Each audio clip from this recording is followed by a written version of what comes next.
Good morning, everyone. It's another start of a new week, and I know that you all are feeling a lot of things, and this is normal. Yesterday, I went to the grocery store, and it was truly a surreal experience. I saw the lining of empty shelves. I saw the masked and gloved bodies and cloaked faces. I saw the empty streets, and it truly hit me. And of course, things like this hit us in waves. Nothing comes like a straight arrow. Everything is in waves, and with every new wave comes a new crash. Sometimes the crash misses our hearts. Sometimes the crash directly deluges our heart. You're going to feel this a lot. Waves of different sweeping emotions as you notice life anew, life askew, life astray. And yesterday my heart broke. And with it came tears and a true pang, an ache, a longing for something. And I allowed these waves of heartache and heartbreak to rush through me. And at first it felt like a tidal force about to overwhelm and overtake. This is how emotions are sometimes. They feel like a hurricane, and you feel like you're going to be swept up in the tornado force of it. The emotion feels like a dark avalanche that's just going to overtake you. Dark, not because dark is bad, but it just feels like you can't see in the snowstorm. You can't see in the avalanche. And it feels abysmal. So when you go out into your town or your city or to your grocery store, you're going to experience this paralytic shock at a world anew. And you're going to want to have an expression of many emotions. So I yesterday wanted to scream, right? I wanted to fight. I wanted to protest. I wanted to tantrum. I wanted to yell. How can this be? What's going on? I wanted to just vent my frustration that what I was seeing was too shocking.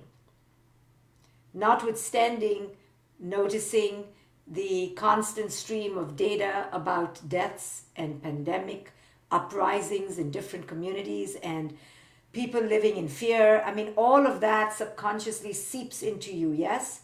And you're going to want to sometimes scream. You may scream at your kids, at your partner. You may suddenly find yourself overly obsessing about socks and underwear and specks of glitter all over your carpet. Suddenly, if your kid leaves, the other day my daughter left a highlighter out of place on my desk and I had a little fit. The reason for this is because we're feeling out of control. And when we feel out of control, we want to fix and manage something. We want to blame someone. We want to use our voice so that we feel some sort of power in this powerless appearing situation. And underneath the anger, we need to understand, is a heart breaking. Our hearts are breaking. And when our hearts break, we feel like there's no end. We feel like the ground is going to open and we're just going to be buried under.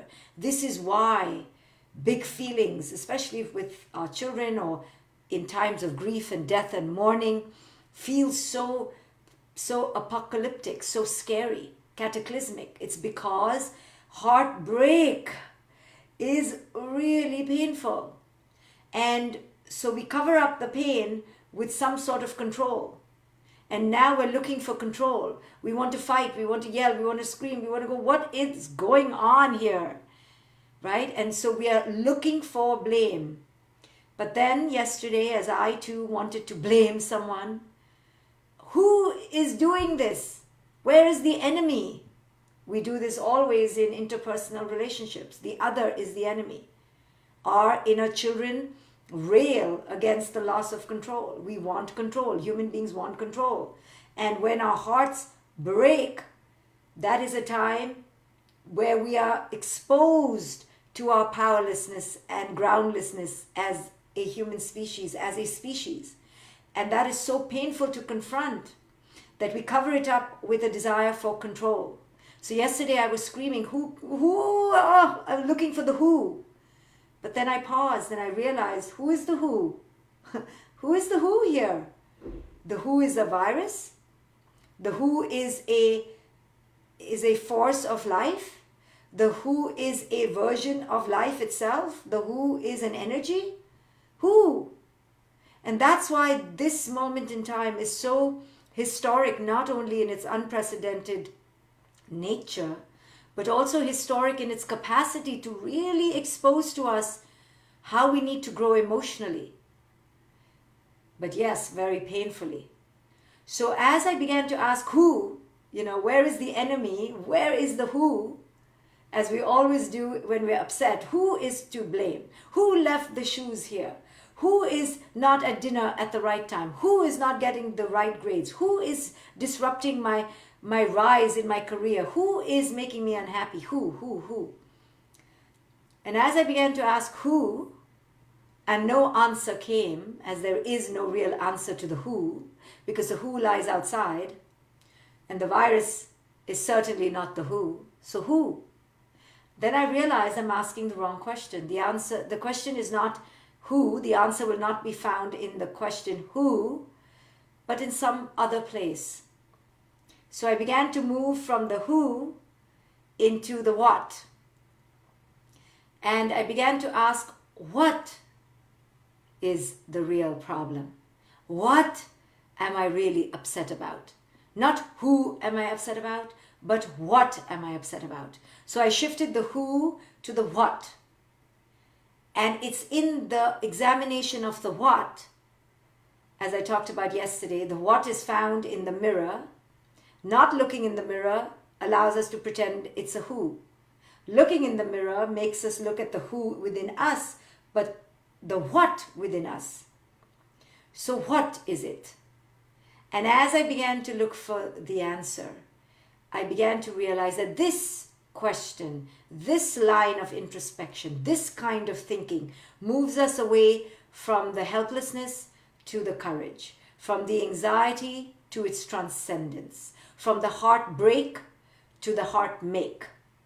And while I may still cry, while I may still grieve, while I may still mourn, while I may still be in the abyss of the ache, I am also able to make. I am able to heart make. And there's a lot I can do there. So I began to make a list, and I encourage you to do this as well. I made a list of what? What am I missing? Why am I so upset, right? So what is making me upset? What exactly? So I made a list. And on the left side, I put all the things in my form-based world that I'm missing. And then all the things in the formless world that I'm missing. And I put this all down. I encourage you to do this as well. So my list, and I have it here. First thing that I am aching for, my heart is breaking for, are the actual physical lives lost. And not only the physical lives lost, but the capacity to reach out to those who have lost them in person. And then the capacity to have funerals and mournings and shivas and sit-downs and sit-ins with these people. A palpable physical loss. And then there is a loss of the economical part, the paycheck, the actual physical job. And then family gatherings, and then travel, and then gatherings, celebrations and conferences, and restaurants and shopping, and distraction and bars and revelry and parties. Yesterday my daughter said, the minute this is over, Mom, you're not going to see me at all. I said, oh really, where are you going to go? And she said, I'm going to go to all my friends' houses and I'm going to have parties all the time. And I was like, yeah, that sounds great. And we miss our religious congregations, and we miss our religious celebrations and family celebrations and birthday celebration. We're missing all of this, and I'm sure there's a lot more. And then on the formless side of it, the main thing I realize we're missing is our sense of control. is our sense of predictability, is our sense of certainty, is our sense of instant gratification. You know, I want it to go, I can go. Now we can't go. We can't go. We can't get on a plane. We can't get on a bus. We can't go.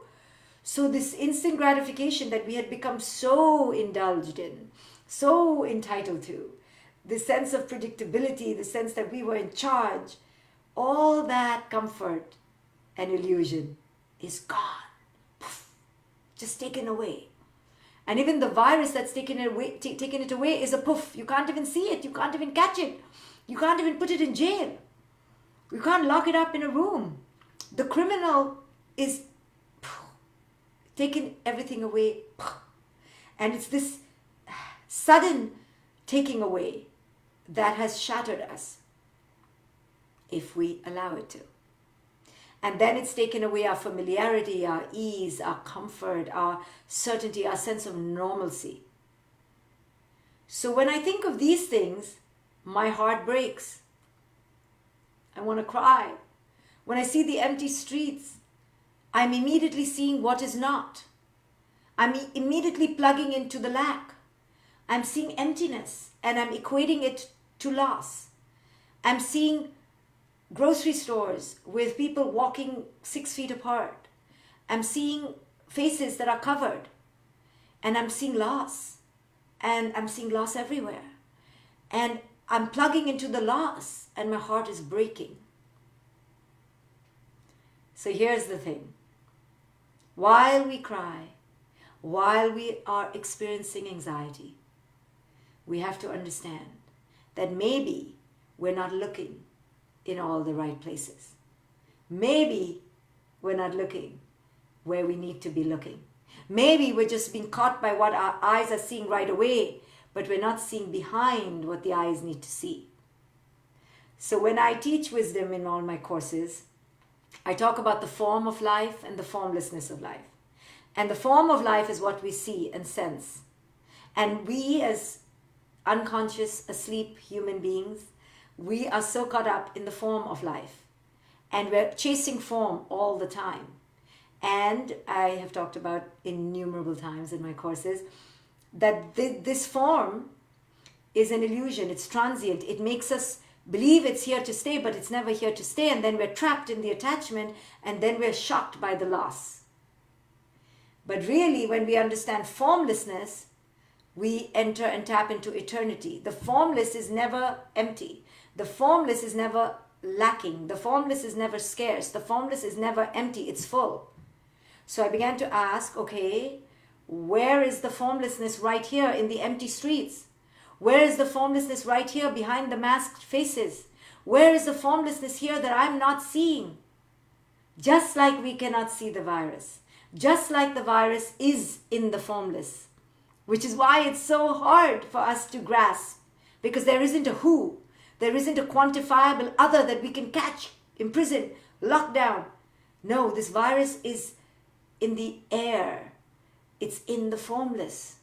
And because it's in the formless, it's hard to understand the beauty of it in the formless.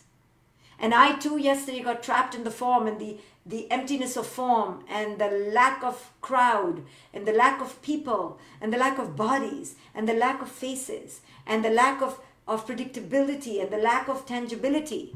And my heart was breaking because I was looking in the wrong place. And every time we look in the wrong place, we are going to break our heart. When I say that we need to look in the formlessness, it doesn't mean that we avoid the pain of the lack of form. It's just that we're allowed to see beyond. And this is what wisdom does. Wisdom is always teaching us to look beyond what the eyes can see. What the eyes can see, any fool can see. So they don't have to be wise. You see that this is a cup, you see that this is a glass. But that's not where the secret of life lies. Because every fool can see that. Not to call us fools, but we're kind of foolish. All of us can see what we can see. But wisdom is elusive, and wisdom is esoteric, and wisdom is intangible for a reason. Wisdom is cultivated, and wisdom is hard to get, and wisdom is something that only few minds want to seek for a reason. Because it's not palpable, it's not obvious, it's not tangible. So if you're a seeker, you will seek it. And what you seek is in the formless. And when you seek in the formless, doesn't mean you don't cry for the lack of form, but you're just crying with a different awareness. You are grieving with a different knowledge. You are mourning with a different attachment. Now that's wisdom. So I began to ask, okay, what am I not seeing? What am I not seeing? Not what am I missing? What am I missing is found in form. What am I not seeing is found in formlessness. What am I not seeing? What are my eyes not seeing? The virus is formless. So let me track the virus. Let me follow what the virus shows. And it's so clear to me what I am not seeing. What I am not seeing is all the things that we have that are not palpable in form. We still have it. We always will have it. We will never be devoid of all the things not in form, because formlessness is a huge eternal fullness in the void. Sense of our agency. We always have agency. Right now you have agency. That's never taken away. Form didn't give it to you. Form gave you the illusion that you had agency. But you always had agency. Form was elusive, saying, oh, I'll give you agency. Me, my BMW, when you drive me, you're going to feel agentic. The BMW never gave you agency. But now you have to figure out and dig in and touch your agency without the BMW. Before you thought it was the BMW that made you feel so great, so rad, so cool, so accomplished. You thought it was your hairstyle and your not gray hair and your fancy outfit that gave you agency. That was not what was giving you agency. That was a lie. But now we have to go and look for the agency. We have to dig and tap into the agency. Our adaptation. We are now going to see how we can adapt. This is always within us. We aren't adapting because life was comfortable. Now we have to show up and adapt when life is not comfortable. We always have altruism. We can always serve every single day. No matter where we are, no matter how small or big our home is, we can be altruistic. We can still have adventures, just different kinds. We can still be creative. We can still have compassion. We can still have care. We can still have great joy and bliss and ecstasy. We can have connection, just a different way. There is so much in the formless. Now, because we are sitting still, we can have stillness, quietude, solitude, meditative contemplation, insight, transformation, growth. This is what lays behind the form. This is always behind the form. But form keeps us so busy in routines and schedules and organization and timetables and tasks and chores and to-do lists and things we have to do, that we think that that is what gives us substance. We think that that is the I am. But that is not true. And now that that has been taken away, the lid has been taken off, we are in heartbreak, crumbling to the floor, thinking that we have been taken away, thinking that when the I am and the adjective after the I am, the role after the I am, the definition after the I am, when that definition, role, verb, adjective is taken away, then the entire I am crumbles. But now we're realizing, or may invited to realize if you want, that the I am is full on its own. That is the heart make. That is what makes the heart. That is what makes the world turn around. That is what was underneath, waiting to be uncovered. That is consciousness rising, awakenedness, awakened self, awakened heart. That is what was underneath. All that was before. So now we're given an opportunity to look beyond the form, to look beyond the emptiness to the fullness in the void. And while we cry and while we ache and while we mourn and while we grieve and while we miss and while we long, we have to understand that we're now being given a chance to tap into something else. That which the virus is in nature, the formlessness of life. That which we cannot see. But once we tap into that, then it's full. It's full. Oh, you are full. of love, full of compassion, full of courage, full of adventure, full of creativity, full of joy, full of ecstasy, full of connection, full of quietude, contemplation, bliss, joy, peace, harmony.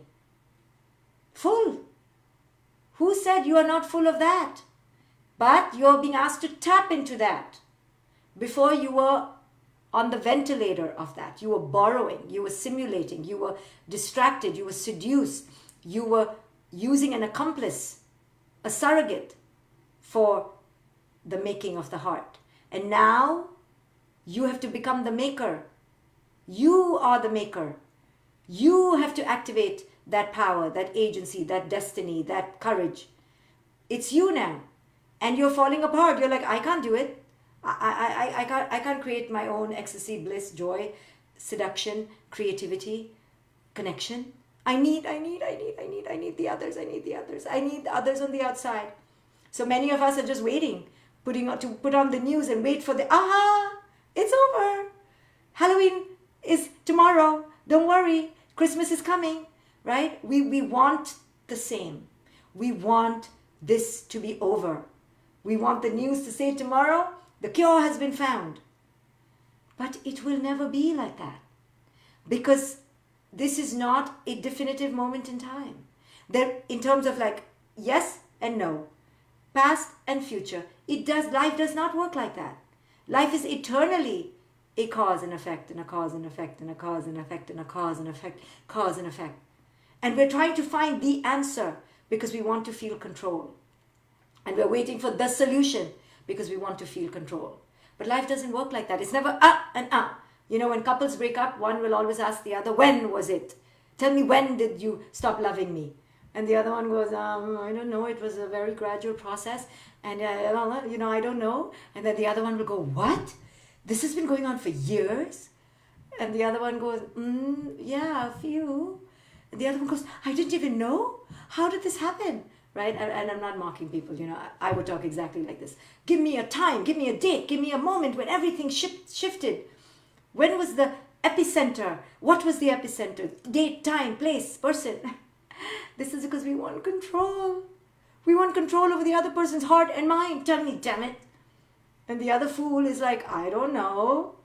I didn't even know I was feeling like this till I saw the other person at the bar and then I was in bed with them. I didn't even know. Because the other person is included, right? You clueless, she's clueless, he's clueless, same thing. But we're like, tell me. And then they'll try to say something and I always say, stop. Don't make up something because you're going to make it worse. Do not say a few years, right?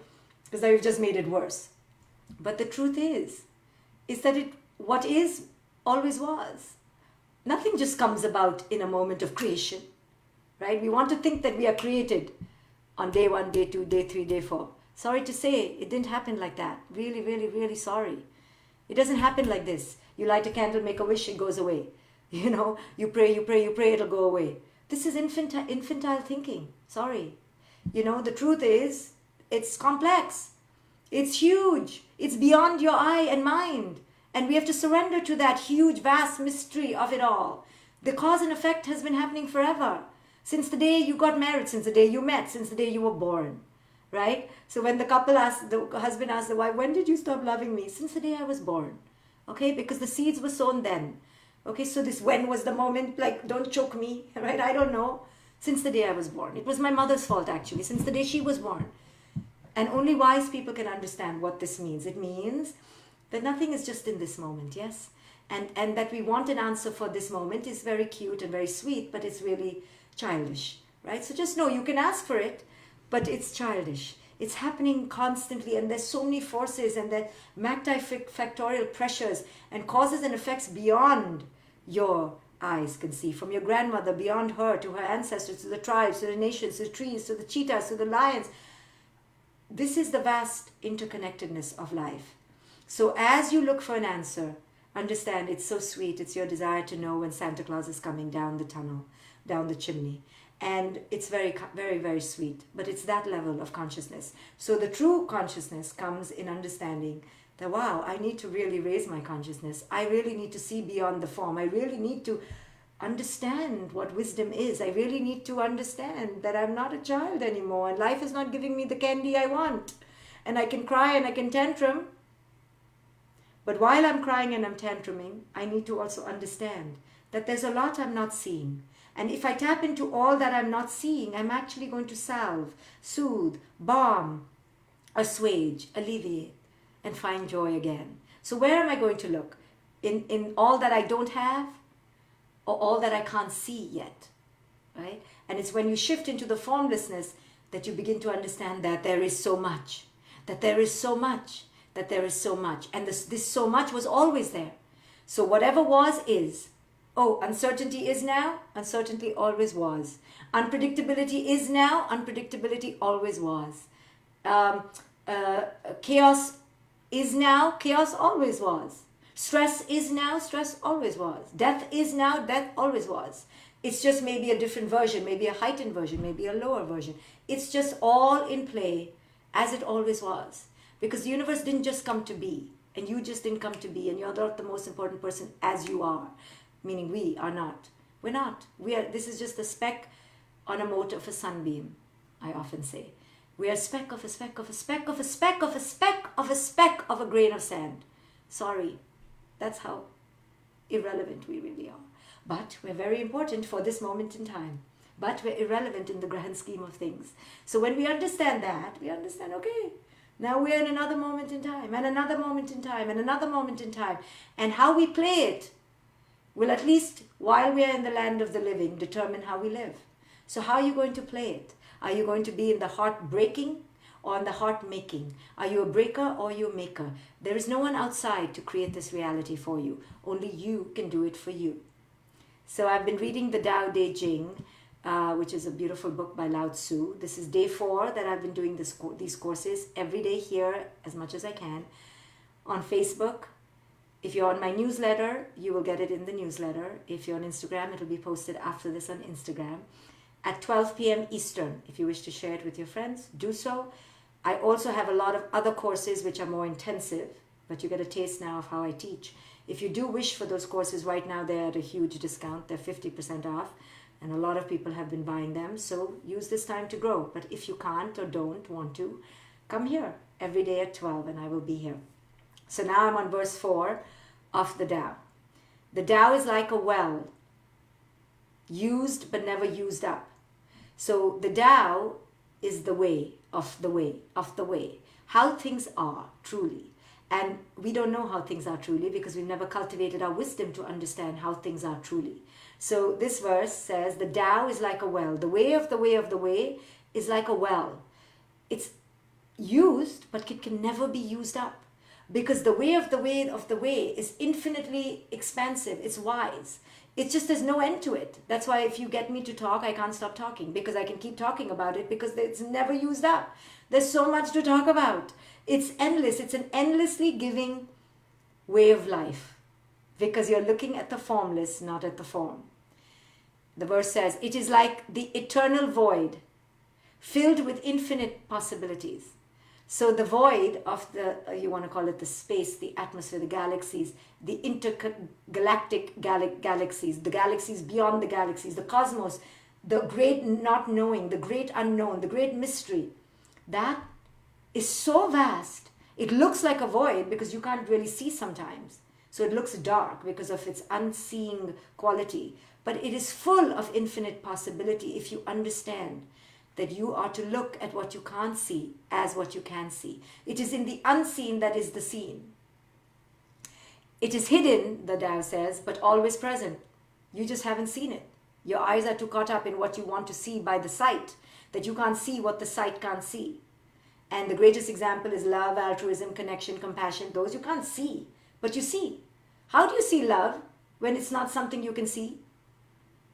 I don't know who gave birth to it, Lao Tzu says. It is older than God. It just is and always was and always will be. You as energy are, always were, and always will be. This form may die, but you as energy always were, are, and always will be. So it is with all of this. So what you can't see with your sight, you can see with your heart. And when you begin to see with your heart, that is when your heart is made. Thank you, everyone. If you want to meditate with me, the link is on my description up above. I'm going to meditate right now on the other page. I will see you there. If not, I'll see you here tomorrow.